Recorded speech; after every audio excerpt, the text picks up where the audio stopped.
Namaste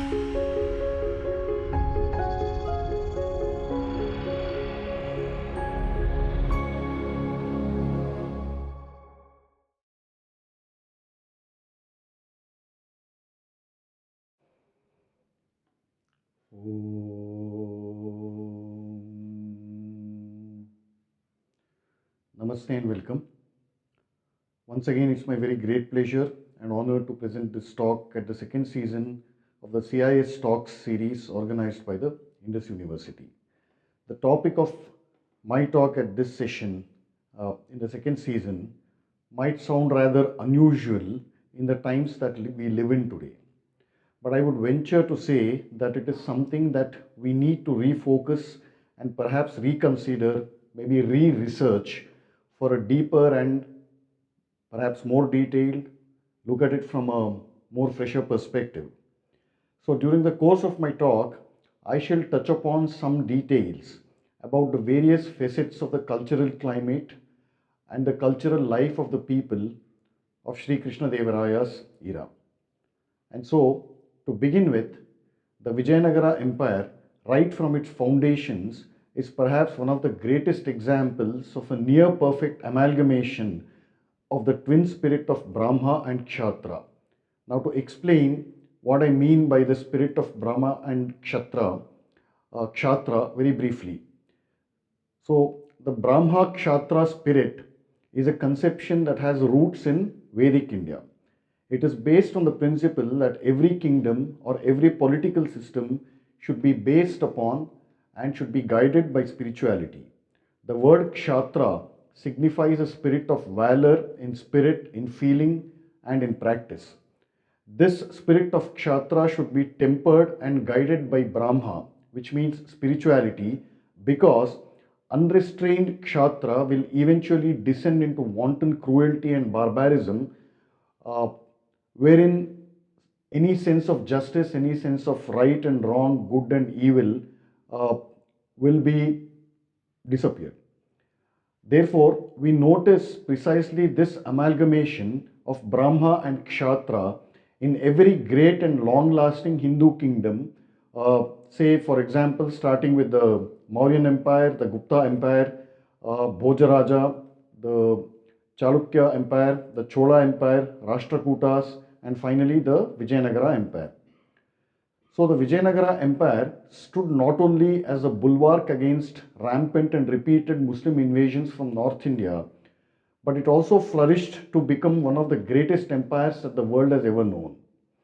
Apart from its territorial extent, almost every trader, every businessman, every traveler, and in general, anybody who had any bit of interaction with the Vijayanagar Empire has left testimonies that reveal its unrivaled material prosperity, its military prowess, which chiefly under the reign of its greatest monarch, Sri Krishnadeva Raya. During the course of this talk, I will make an attempt to trace the cultural, artistic, literary, and social life of Krishnadeva Raya's era because, as I just mentioned, that is the period during which the Vijayanagara Empire reached its zenith. Now, there is probably no extant work or a single body of work that provides a first-hand account of the day-to-day life of the society and people during Sri Krishnadeva Raya's rule. However, three major Telugu literary works composed in the Champu style do throw some light on this. The first is Aamuktamaalyada, authored by Krishnadeva himself. The second is the Manuchatitramu, authored by Allasani Peddanna, one of his court poets. And finally, the Parijaatapaharanamu, authored by another poet, Nandi Timmanna. Now, these works are fictional and they deal with various Puranic, epic, supernatural, and even fantastic elements. And as such, they offer little for those seeking the hard realism of everyday life. Yet, the authors who wrote them also drew copiously from their own contemporary society and daily life in all its variety. And so, while it is tempting for modern literary critics to dismiss all of these works as creation of fanciful imagination, one needs to also ponder upon a simple fact. The society of the authors who wrote these works lived, traveled, and experienced was a real living and a very vibrant society. Therefore, it is impossible to dismiss everything contained in their works as pure fiction and nothing else. However, for the Rasika or the connoisseur of pure art and literature, such discussions about whether some element in a work of fiction is real or unreal, credible or incredible, are futile because these elements are not items that are tangible and they aren't available as physical products that we can touch and see and feel. Therefore, when viewed objectively, every work of literature will contain elements that reflect the impulses, attitudes, and behaviors of people and specific elements of society belonging to the period in which the authors lived. For instance, Kumaravyasa's Kannada epic, which is still widely popular today, it is called Karnata Bharata Kathamanjari or Gadugina Bharata. This epic of Mahabharata has Buddhists and Lingayats attending Draupadi's Swayamvara during the time of Mahabharata. So, although the three Telugu works that I have cited earlier are populated by supernatural or divine beings, the poets who wrote them hail from our own world. And so, those works reveal ample traces of elements of our world as well. So, no matter to what supernatural or some other heights that the poet, some other divine heights that the poet seeks to elevate his work, it cannot rise to a height beyond the earth's orbit. So next I will give a few outlines about the spirit of a Rasika or a connoisseur. So in this backdrop, it is not difficult to get a picture of the society, culture and the life of a Rasika of Krishnadeva Raya's period from these three works. In my talk, the word connoisseur is used as a translation for the word Rasika, which also means Epicurean, aesthete and enjoyer. However, it must be clarified that a connoisseur who takes enjoyment as an end in itself becomes an unbridled hedonist. For our purposes, we can consider a connoisseur to be a person who takes equal delight in the enjoyment of the senses as well as in non-sensual aspects like bhakti, sacrifice and sannyasa. Enjoyment is a mental and emotional attitude and it is not something that depends on external stimulation or objects. Therefore, any attempts to elevate or heighten this mental attitude towards enjoyment is a defining quality of being a Rasika. The more refined the Rasika, the nobler is his spirit. An unrefined Rasika, on the other hand, is akin to a walking corpse. His love is deception and his enthusiasm is a fake. When one examines the connoisseurial life of Krishnadevaraya's era, we will realize the true extent of our pretensions at being connoisseurs in the contemporary time. We will also realize how barren our contemporary world is. Now, traditionally, our ancients, basically the Hindu emperors and the entire Hindu tradition, listed 11 items as objects of sensual enjoyments. 1. Home, that is a beautiful house, or the way in which a house should be constructed, what all should be the elements of construction. That is the first one. Second is dress, jewellery, sandalwood paste, flowers, tamboola or pan or beetle, bed making, women, food, drink and bath. Now, people of Krishnadevaraya's time weren't simply content with minor, insignificant and petty things. Their desires and their aspirations in every aspect of life was prodigious, it was expansive, it was enormous, and they had a digestive and absorptive capacity to match and digest this scale of enjoyment. In an age of overflowing prosperity of Sri Krishnadevaraya's era, it was no surprise that his people sought and obtained the best in class of whatever they desired. And once they obtained this, they enjoyed them to the fullest. Indeed, when abundance was at their command, they were ignorant of the existence of little and the tiny and the petty. Now, neither was this lavishness limited to the realm of just material enjoyments. It flowed generously and it reflected itself in their world of inner emotion as well. For instance, we'll take the example of a traveler from a different land passing through one of the cities of the Vijayanagara kingdom. Let's assume that he would take shelter in one of these cities till, let's say, the rains stopped. Now, during that time that he's waiting for the rains to stop, he would strike up a conversation with other people who were waiting. They could be locals, they could be outsiders. He would strike up some conversations with those people. Notice that he is a complete stranger. Now, the typical topics for discussion that would come up, they would include things like, the strength and the prowess of, say, the commander of the elephant force or the general of some cavalry or infantry.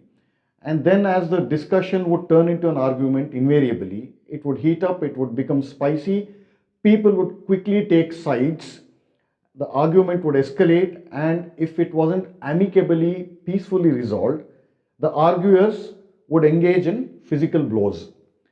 And the moment the rain stopped, they would depart amicably, they would shake hands, they would exchange embraces as if nothing had happened.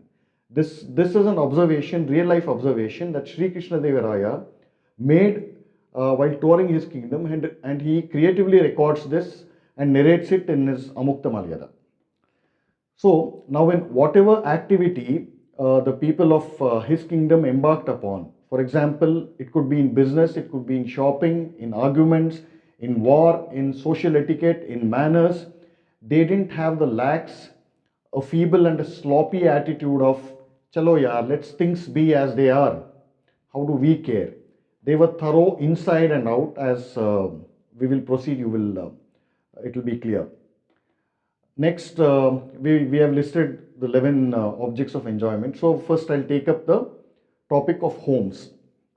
The scope and the scale and the expanse of enjoyment of both worldly life and that of in the realm of emotions can be seen in the fabled descriptions left behind by foreign travelers to Vijayanagara. Apart from the familiar descriptions of the bazaars of Hampi, which sold precious stones and metals by the heap, we can turn to some other illustrative and vivid details about how they constructed their homes. Now, even if we ignore the gem-studded walls and the diamond-encrusted pillars of the houses of that period, we will still come away with a truly impressive picture of home constructions. These homes were built to suit all seasons.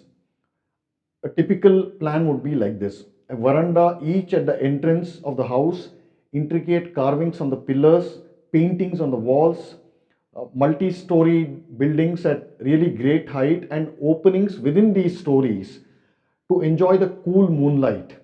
There were shrines within the house, there were multicolored flags on top of each house, a large flower garden with a pond full of red lotuses, fountains, and those people who were really wealthy and those who could afford it, they also built an artificial hillock next to the fountain.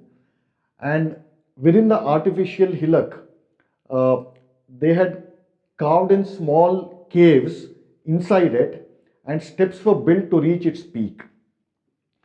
Given how severe summers were in the Vijayanagara, in Hampi, Ballari and the surrounding regions today, there were separate air-conditioned rooms which were cooled by water continuously splashing on the outer walls. Parrots, swans, peacocks, pigeons, deer, all of these animals and birds formed part of the family. As a pastime, the women folk of the house taught parrots how to speak, and they coached peacocks in playing sports. But the most astonishing of all of the construction was the construction of something called the anger chamber or the kopagriha. Any family member who was angry, actually specifically the woman of the house, if she was angry with her husband, she would lock herself up in that chamber till her anger subsided.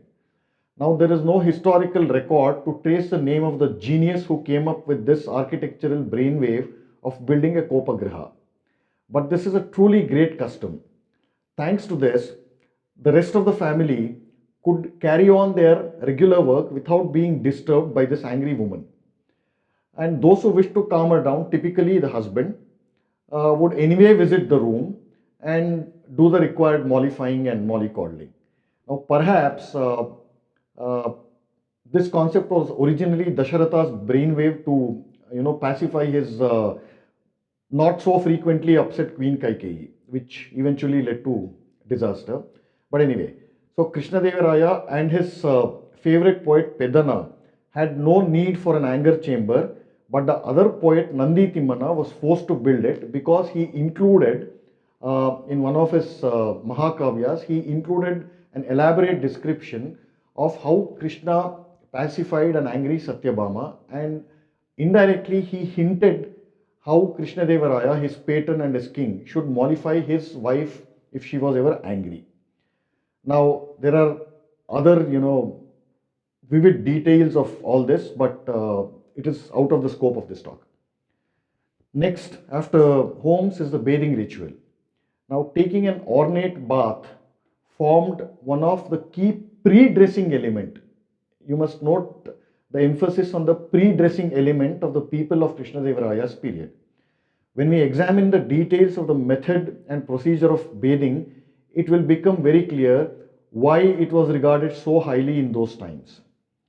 Now, bathing was couched in the term abhyanga, or massage, or inunction. It appears that abhyanga was part of their everyday bathing ritual. In fact, it is proven that a daily oil massage is consonant with the prescriptions of Ayurveda. For example, again, we'll take a real life example from those days. A devout Vaishnava named Vishnuchitta typically used to organize an abhyanga in his home for Vaishnava devotees visiting on a pilgrimage coming from different lands. Now, these Vishnu devotees would be given the abhyanga oil, which was served in a bowl made from the shell of banana flowers. The devotees, after having their abhyanga, had their bath in the rivers. But then Vishnu Chitta was a poor man, and therefore he could only, afford only this little bit of luxury. But the real standard of abhyanga for the wealthy people was truly a class apart. First, fragrant oils derived from the champaka or the champa flower would be massaged on the head. Next, someone would gently part the strands of the hairs with their fingernails to ease away any tangles. This process also included patting the head, sprinkling rose water, and then applying a paste made of sandalwood and gooseberry. Next, even as the flood of the rose water mixed with the scent of the Javaji from the Goa country spread their awesome fragrance, hot water would be poured on the head in a never-ending stream. At the end of this ritual, someone else would be ready with a towel to wipe the water off the body with a fine soft cloth meant only for that purpose. Now, Ayurveda falls short of words to extol the complete benefits of this Abhyanga ritual, but it's clear that these enormous benefits form one of the reasons why our elders prescribed Abhyanga as an essential part of all auspicious occasions like festivals, weddings, and so on. Thus, the Rasikas of Krishnadevaraya's period, who also appreciated the lasting value of good health, heightened their sensory experience by adding fragrant oils to their Abhyanga routine. Both women and men sported long and thick tresses. Indeed, long and luxuriant hair was a physical attribute highly prized as an ornamental value, both in men and women. In fact, in our recent memory, we still regard a woman endowed with a long and luxuriant hair as a thing of beauty and a joy forever. Now, we can still notice today that long hair in Kerala is especially seen as a mark of beauty among women. But the perception that long hair on men is not attractive is only a recent one. The crop cut and other such variations of haircut is a glaring and ugly symbol of cultural slavery to Western colonialism. It has literally implanted itself upon the heads of our Indian men everywhere we go. But in our own time, our women too have fallen prey to this perversity. We can count Krishnadevaraya's court poet Pedana as the foremost among those who genuinely appreciated the beauty and a sense of striking personality exuded by men endowed with luxurious hair. Pedana ignores the fact that Bhagirath, who was the grandson of Emperor Sagara, who in turn was an ancestor of Sri Rama. Now, Bhagirath, when he undertook harsh penance for over 1,000 years, his body had become completely thin and frail. Instead of talking about this poor body, the condition of his poor body, Peddana laments the fact that Bhagiratha's long and brimming hair had become badly matted because it was uncared for over 1,000 years. Again, we return back to Abhyanga.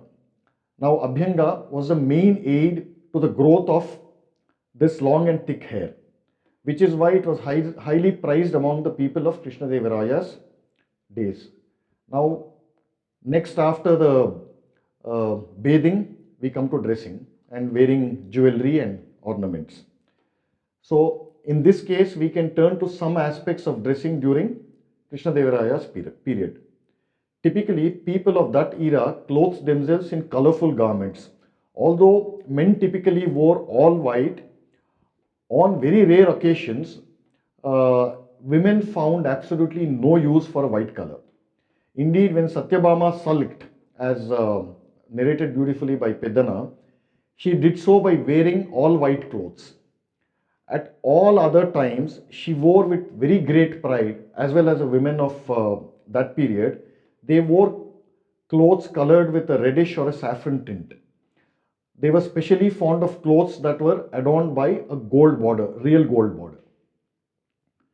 Some others wore clothes made of what is known as Trivarna or three colors. These clothes were apparently made of material that was as delicate as the scales of a snake and which would fly away when blown by the force of the wind emitted by one's mouth. This is a literal translation. So indeed, there was great demand for such wafer thin clothing, which is why it was possible to manufacture such subtle yarns. Today's khadi wearing warriors think that the thicker the khadi that they wear, the stronger is their display of patriotism. This is why, despite constant and prolonged effort over various khadi bandars and gramodyog industry, which is funded by taxpayers, it is still difficult to find fine and delicate khadi clothing. But anyway, coming back to the matter, we can now turn to jewelry. So when we examine the matter of jewelry, it appears that in those days there was little or no difference in what men and women wore. Although there might have been some differences in the type, shape, form and artwork of jewelry, both men and women exhibited equal desire for wearing jewelry. Our Dharma Shastras typically prescribe wearing jewelry to women as Mangala Abharana. But Krishnadeva Raya's state policy prescribed that even men should be decked in jewelry from head to toe. I'll give a short list of the kind of jewelry that men also wore: necklaces, shoulder braces, finger rings, jewel decked waist belts, bangles on wrists and ankles. These were worn both by men and women during his time. The differences respectively seem to be in the crown or jeweled headgear worn by men and in nose rings worn by women. Thus it appears that in the family life between a husband and wife, they were both united in their desire for jewelry, which in turn resulted in lasting peace in a marriage. Now, either both could wear jewelry or both had no jewelry at all. So there's no scope for conflict. Now, this also eliminated the tension resulting from a feeling that the husband would work very hard all day long to earn his wealth, while the wife simply spent it away on her jewelry. But then when you think about it deeply, it is really strange why men's interest in wearing jewelry and in dressing up elaborately has completely dwindled in our time. We can't claim that this ornamental interest has been completely destroyed, but it is true that the condition is really pitiable among today's men.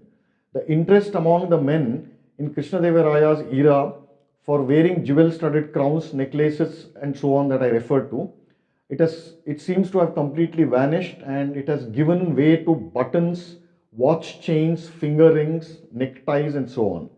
Now, the essence of this new phenomenon is very clear.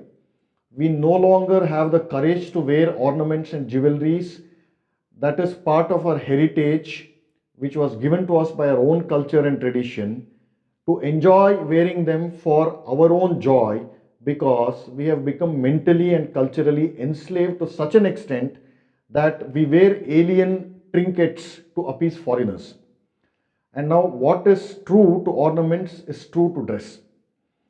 We are also ashamed to dress up in an exquisite Salem dhoti, which is spun with a fine yarn, which is delicate like a flower, but we show no shame in showing up wearing a serge suit. We are ashamed to drape ourselves in an elegant kache panche, an elegant dhoti, and strut around, roam around confidently in public. Instead, we march idiotically like walking sticks dressed in a suit, uncomfortable and afraid of spoiling the crease of the suit and the shirt and the coat. Now, our ancient men and women were free men and women. They were true connoisseurs, they were true rasikas. They fearlessly displayed their love for jewelry by wearing it unabashedly. They decked themselves up for their own joy, for their own glory. Not for them today's sorry task of putting on a sheepish grin to appease foreigners and foreign-minded Indians. Now, after jewelry and dressing, we can turn to perfumes. If Krishnadeva Raya enjoyed a whole range of exalted titles like Sahitya Sangeeta Samarangana Sarvabhauma, that means literally the emperor of literature, music and war, Muru Rayara Ganda, meaning the husband of three lords, Hindu Samrajya Suratrana, meaning the sultan of the Hindu kingdom, Kannada Rajya Ramaramana, the one who is like Lord Vishnu to the Kannada Empire, and Andhra Bhoja, the King Bhoja of the Andhra country.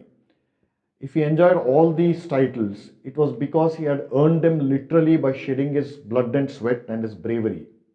Tears and fear were not in his character.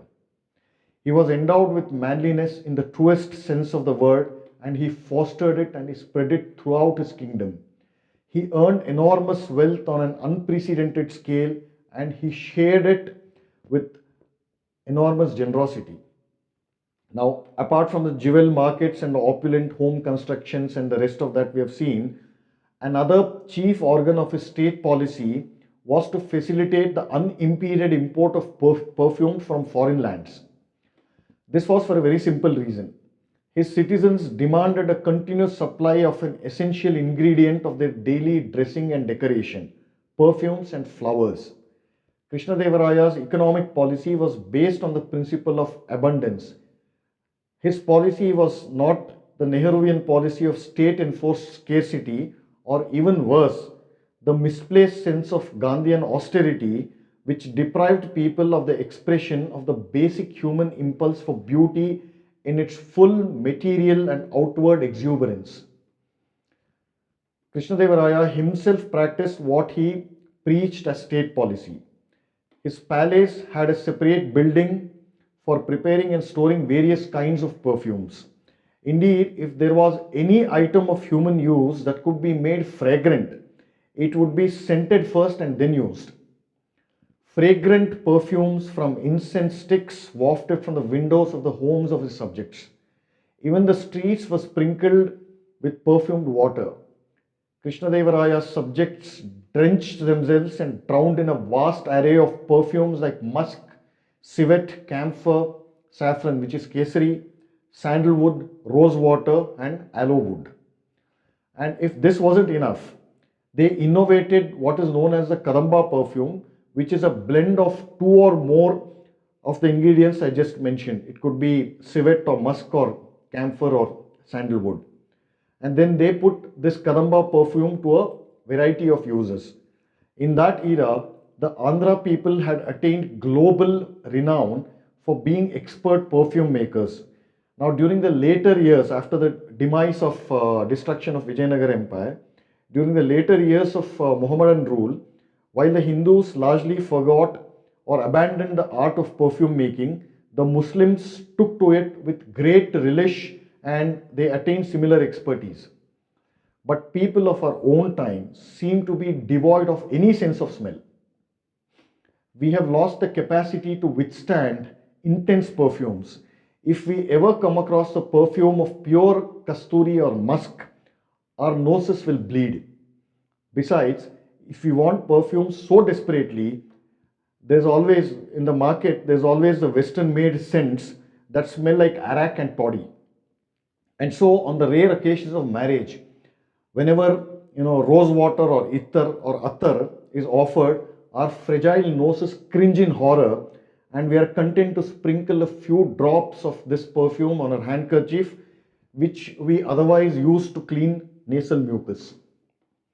It is because Krishnadeva Raya's people profoundly enjoyed fragrances that they had a natural and abiding love for flowers. We have already seen how each house had a large garden, and there they grew an astonishing variety of flowers, floral creepers, for the sake of prosperity. And by flowers, one does not mean non-fragrant flowers. Indeed, perhaps no other country in this earth can bestow upon us such a variety of, indeed a bounty of flowers which are endearing both to the eyes and the nose. It is for this reason that our ancient totally rejected a non-flower and a town, and no person should enter a town which did not have wise people. Now the people of Krishnadeva Raya's era typically used to love, cherish and grow I'll list out a few flowers. Something called padri, which has no English translation, jasmine, what is known as double jasmine, screw pine, and champaka, rose, etc. in their gardens. Literary works of this period name and describe all these flowers and other varieties of flowers in great details, complete with descriptions of the fragrance that emanated from each flower. Specialist flower sellers sold exquisite garlands made of rare and exotic flowers, and even among these, there existed several different species of garlands which were worn around the neck. These makers stitched flowers together in innovative knots and wore it on their hair. At dawn and dusk, they sprinkled loose flowers in the courtyard. They made pretty buntings from flowers and tied them on top of the front door of their homes. They made balls from flowers and used these balls in the bedroom. They made fans from flowers, and during summer nights, they would make a bed of flowers and sleep on it. Now, after perfumes and flowers, we can quickly look at a few aspects of food and drink. So, what I will call the gastronomic life of those days. We can look at Alasani Peddana's Manuchatitramu, which says, the gods have gotten over the everyday problem of hunger and thirst by drinking amrita. But even the gods, even they need enormous feasts, because they must necessarily satisfy the craving of their taste buds. So, if this was the fate of the gods, what about those Rasikas endowed with the supreme luck of being blessed with the pangs of hunger and thirst at least twice a day? Therefore, fully keeping in with this spirit, the Rasikas of Krishnadeva Raya's time had a keen attachment for culinary delights. Their food was tailored to seasons, and they savored these seasonal foods and drinks copiously, in which case the obvious question arises: won't such excesses of food indulgences result in digestion related troubles? But then, even asking such a question would only mean that we are confessing the truth about our own weak powers of digestion. The reason is that the people of those times would eat only to satisfy their hunger and not owing to any social graces or to please someone against their own wishes. Indeed, it is we who have obtained the blessing called indigestion, either by overeating or undereating, and by eating the same food in all seasons. And this applies not just only in the realm of food and drink. The people of Krishnadeva Raya's time had a robustly healthy view towards all aspects of life.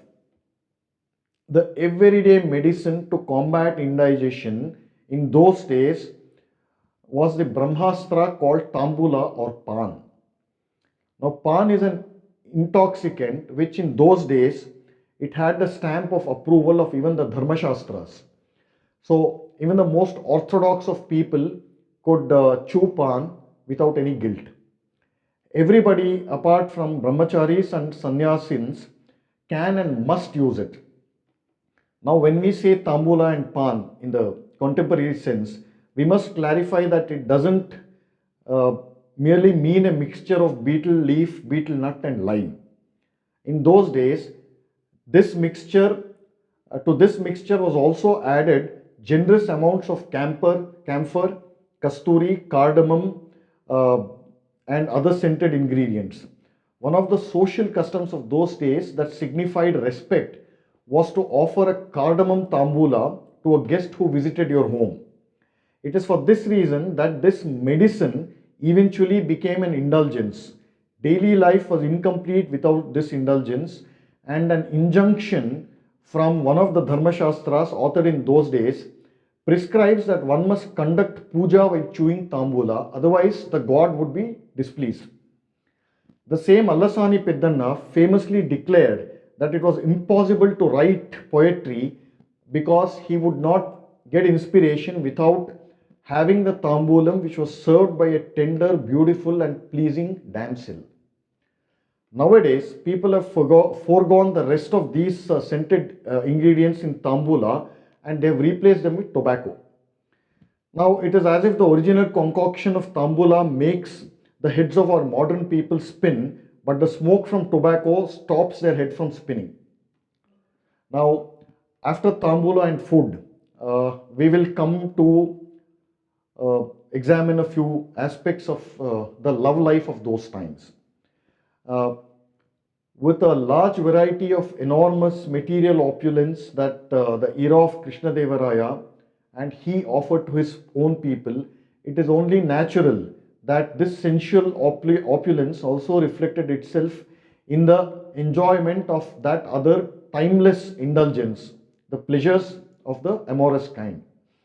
The poets of that era wrote their poems with a special eye on the mindset of a Rasika who waited in the bedroom with anticipation. It was an era that did not frown upon polygamy but rather celebrated it. The ability of a man to attract more than one woman was regarded as a hallmark of manliness. Allasani Peddanna and Nandi Timmanna held that Krishnadevaraya's vanquishing of the Bahmani king Adil Khan and his amorous conquest of women reflected the same masculinity.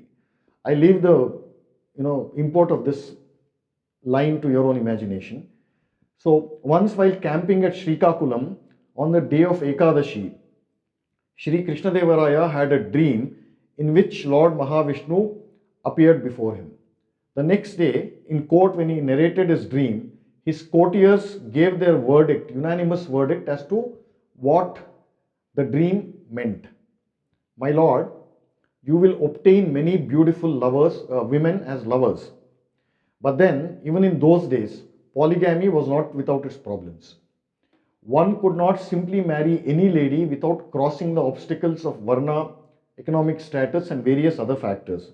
Therefore, the men of that era, mostly businessmen, rulers, and chieftains, such people inaugurated a tradition of taking lovers. This reached such a feverish pitch that they regarded as more pleasing to have even their most mundane tasks to be performed by pretty ladies than male servants. Therefore, chieftains and rich businessmen had their head massaged by beautiful women. Women had to bathe them, they had to towel them, they had to decorate them, they had to dress them up, and some of these guys even had women stand next to them holding their sword. But then, as in every era, there was a dearth of pretty girls to provide this sort of uninhibited indulgence. Those pretty girls hailing from reputed families would naturally refuse to accept a rank which was slightly higher than that of a servant. Therefore, courtesans were employed for the task. It is also for this reason that the women employed for the task that I just mentioned in the king's harem as well as in the harem of those businessmen and chieftains. Eventually, the influence of courtesans expanded and flourished in the society of Krishnadevaraya's period. Every temple had to have a music and dance recital by these women. It was an essential part of the seva or the offering to the deity. This tradition, also known variously as the Devadasi tradition, was carried on in an unbroken fashion for centuries until the colonial British laws cruelly chopped it off and left thousands of Devadasis impoverished. Now, it must be clarified that the word courtesan is not used in my talk in the contemporary sense of a prostitute, that is, a woman who is merely trading her body in exchange for monetary gain. The Devadasis were well versed in various arts, and they were endowed with deep scholarship in classical arts in multiple languages. They were adept at playing veena and flute. They were rigorously trained in classical vocal music. They could perform avadhanams. They could perform classical dance. All of these recite impromptu poetry, that is Ashu Kavita, with equal felicity in all of these arts.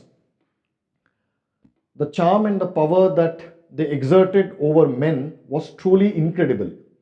As one example, one can cite the skill with which the Rasikas of Krishnadevaraya's time would pacify these women who were displeased with them.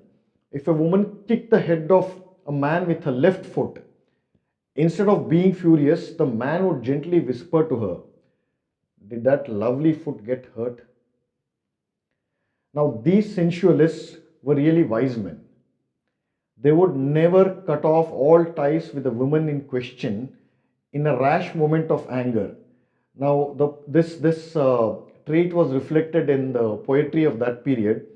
So, Lord Krishna is represented as the Lord of 16,000 wives who employed this pacifying technique upon an enraged Satyabhama who kicked his head with her left foot. This is what Nandi Timanna shows in his Parijaatapaharanamu. It's an extraordinary passage with great poetic beauty, but I can't narrate that one here.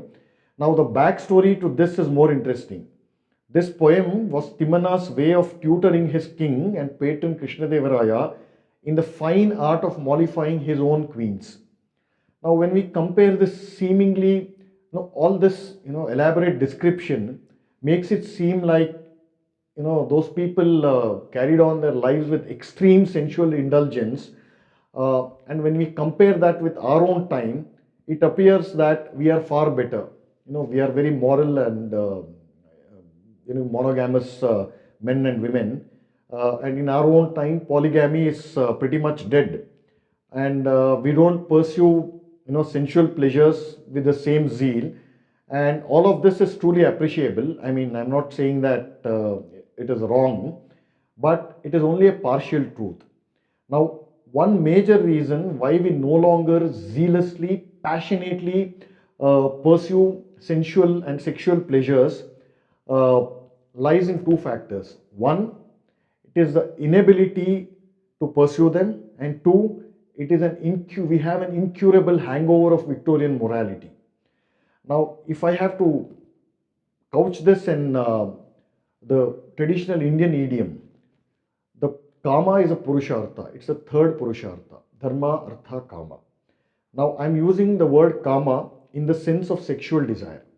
So, Kama, like Dharma, which is virtue and righteous conduct, Kama, like Dharma and Artha and Moksha, is also a value in itself. That's why they call it the four Purusharthas.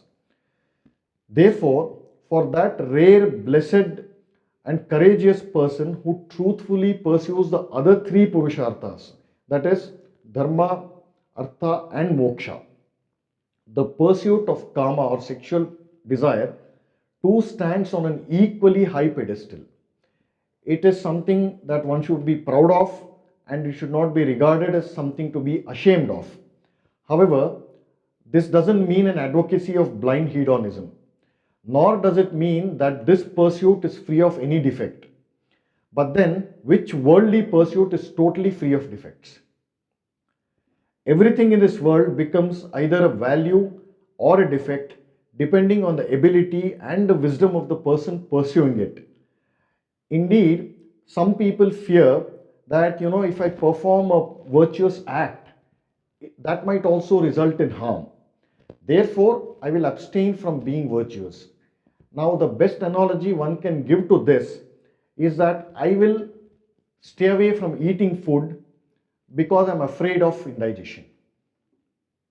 Next, after this, I will briefly examine the general spirit of the citizens of Krishnadevaraya's period.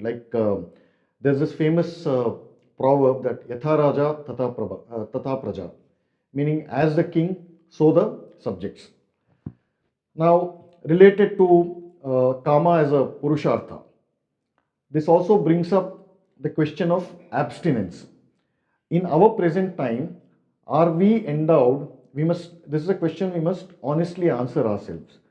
In the present time, are we endowed with the sattva guna or the innate courage to practice abstinence? That courage should come from within and not from without.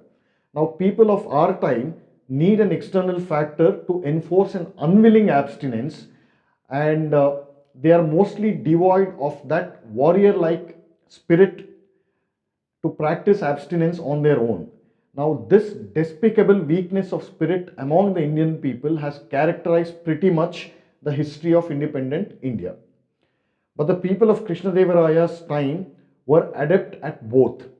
When they no longer found any taste or use in worldly indulgences, they immediately discarded them and displayed the same vibrant connoisseurial spirit in the world of renunciation. But the people of Krishnadevaraya's period were adept in both. When they no longer found any taste, when they no longer had any use or any interest in worldly indulgences, it could be sexual desire, it could be food, it could be acquiring property, it could be doing business, whatever it is. When they found no use for it, they instantly discarded them and took sannyasa and renounced them. And even in that renunciation, they displayed the same vibrant spirit of a rasika. I will cite an example. Now, there was a king named Matsyadwaja who had once elaborately dressed up. As was his habit, he was on his way to a courtesan's house one night. On his way was a Brahmana's home. This Brahmana, earlier in the day, had consumed stupendous amounts of, a lavish meal. And, he was sprawled on his veranda, and he was chatting with a few guests, and as part of their regular conversation, he was reciting and he was composing and reciting some poems to pass the time. And now, as Matsyadwaja king, as he was passing by, he heard one poem. I'm going to narrate that poem. Varsharthamastau prayateta masan nisharthamardham divase yateta vardhakya hetor vayasanavena paratra hetor ihajanmanacha. So, a little translation. To enjoy the rainy season, we must suffer for the rest of the 8 months in the year. To take rest at night, one must toil in the day. To have a peaceful old age, one must work hard in youth. And therefore, to attain moksha, one must undergo suffering in this world. Now, as soon as he heard these lines, King Matsyadwaja broke down and he exclaimed, how I have been cheated by myself. So he instantly gave up all his royal splendor, he gave up his kingdom, and he gave up all the pleasures that it gave him.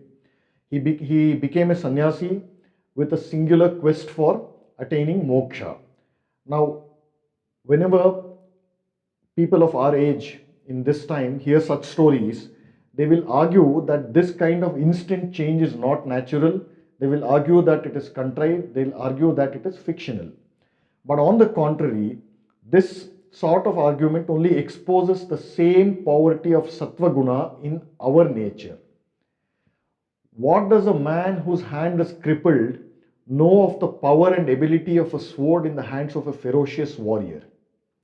right? Now, in essence, it must be said that people of Krishnadevaraya's period were neither selfish hedonists nor were they only yogis who had forsaken everything. All the instances that I quoted, the instances of the pursuit of sexual pleasures and, accumulating wealth, of living a grand life, and also of taking sannyasatva, all of these were narrated only to give an idea of the immense willpower, determination, and unwavering strength to accomplish any endeavor that Krishnadevaraya's citizen, whatever it is, whatever endeavor it is that they set their hearts and minds upon, they accomplished it. They fought wars, they won kingdoms, they ruled and they protected. They carved, sculpted works of art that we can't even dream of today. They encouraged and patronized learning and wisdom. They gave generous gifts without a thought of keeping it for tomorrow. So, in closing, I will say that they attained the summit of excellence in any endeavor that they took up. This excellence is the ultimate fruit of a Rasika's life. Just as how the opulent life of the people of Krishnadevaraya's period was vast, it was expansive, so was their compassion, so was their valor, their generosity, their scholarship, their poetry, and their renunciation. There was no place for pettiness, there was no place for smallness in any aspect of their lives. And as the spirit of a Rasika grows among a people, so does a spirit of expansiveness, a largeness of heart grow. Ultimately, a spirit of Rasika is where a civilization reposes. A spirit of Rasika is where a civilization goes to sleep peacefully. It is a fruit of vigor. It is both the foundation and the receptacle of progress. And the spirit of Rasika is what made the Vijayanagar Empire scale the peak of all-round excellence, glory, power, and prosperity. And it is a reason why such an empire could never be replicated even after more than 500 years.